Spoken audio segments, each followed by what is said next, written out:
UPSC और MPPSC साथ में प्रिपरेशन करने की स्ट्रेटेजी, बहुत ही अच्छा प्रश्न पूछा है। और मैं चूंकि कर भी रहा हूँ, अभी यूपीएससी की भी मैं तैयारी कर रहा था और एमपीपीएससी की भी कर रहा था। तो देखिए, पहले तो आपको आपकी स्ट्रेटेजी यहाँ पे आपको क्लियर कट बनानी पड़ेगी बेस्ड ऑन कि आपके पास टाइम कितना अवेलेबल है ना। आप पहले देखो कि आपके पास कितने घंटे अवेलेबल हैं दिन भर के, फिर आप देखो कि एग्जाम कब कब है। भाई इसका एग्जाम मान लीजिए यूपीएससी का एग्जाम प्रीलिम्स का जून में होने वाला है, पीएससी का मान लीजिए लेट्स से जुलाई में होने वाला है ना। तो आप थोड़ा सा प्लानिंग करो पहले से, है ना। एक तो ठीक है, एक तो होगी लॉन्ग टर्म प्लानिंग, एक होगी शॉर्ट टर्म प्लानिंग जब एग्जाम पास में होगा। तो लॉन्ग टर्म प्लानिंग जब आप करोगे ना, जब आप 1-1.5 साल पहले से एग्जाम की स्टार्ट करोगे प्रिपरेशन करना, तो आप ये आइडेंटिफाई, पहले तो आप सिलेबस देखो दोनों का, है ना। सिलेबस आप देखो, बहुत अच्छे से उसकी स्टडी करो। लास्ट ईयर के क्वेश्चन पेपर्स देखो आप कि पीएससी में कैसे क्वेश्चन पूछे जा रहे हैं, यूपीएससी में कैसे क्वेश्चन पूछे जा रहे हैं, और उनके एरियाज ऑफ कन्वर्जेंस क्या है। कौन सी ऐसी चीजें हैं जो पढ़ के मैं दोनों की चीजें वो सॉल्व कर लूंगा, यूपीएससी का प्रीलिम्स में कर लूंगा और इसका पीएससी का प्रीलिम्स में क्लियर कर लूंगा। तो वो एरियाज ऑफ कन्वर्जेंस जो है उन पे आप थोड़ा सा ज्यादा फोकस करो, है ना। अच्छा, अब मेरा जो एक्सपीरियंस रहा है दोनों का, मतलब लौट फिर के सिलेबस वही है। सिलेबस ऐसा नहीं है कि बहुत ज़्यादा कोई डिफरेंस है एमपी प्री के सिलेबस में, पढ़नी अपने को लौट फिर के वही सब चीज़ें हैं।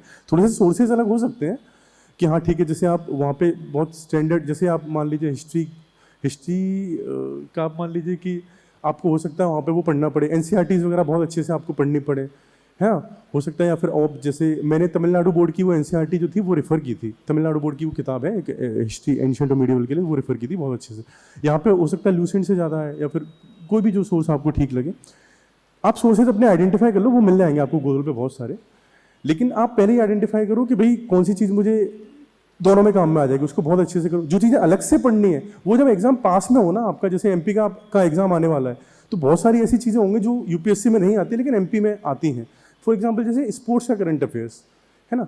या फिर आप देखोगे कि एमपी स्पेसिफिक चीज़ें, एमपी का करंट अफेयर्स या एमपी का जीके, तो ये चीज़ें क्या है कि आपको एमपी के लिए स्पेसिफिक पढ़नी है। तो ये चीज़ें आप जब जो वाला एग्जाम पास में, जैसे एमपी का एग्जाम पास में, तो उससे लगभग 1 महीने पहले आप स्टार्ट कर दो अगर आपके पास उतना टाइम अवेलेबल है तो, है ना।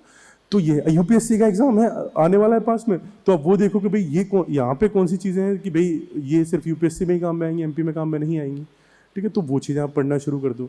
कुल मिला के बेसिक डिफरेंस थोड़ा सा क्वेश्चंस का है, सिलेबस से ज़्यादा डिफरेंस है क्वेश्चंस की क्वालिटी का। तो यूपीएससी में यूजुअली जो क्वेश्चंस आते हैं, इस बार का पेपर थोड़ा सा ज़्यादा ही टेढ़ा बना दिया उन्होंने, लेकिन पिछले साल तक जो क्वेश्चंस आते थे वो मोस्टली एनालिटिकल क्वेश्चंस आते थे कि आप थोड़ा सा अंदाज़ा लगा सकते हो, कैलकुलेटेड गैस आपको लेना पड़ेगा क्वेश्चन में कि ठीक है इसका आंसर ये हो सकता है कि नहीं, आपको डेफिनेटली नहीं पता, लेकिन आप 70-80% गैस लगाओ कि हाँ ठीक है ये आंसर हो सकता है उसका, ठीक है। फिर अकॉर्डिंगली आप ना लगाते हो, उसमें तिकड़म बढ़ाते हो कुछ तो सॉल्व करने के लिए प्रीलिम्स का, है ना।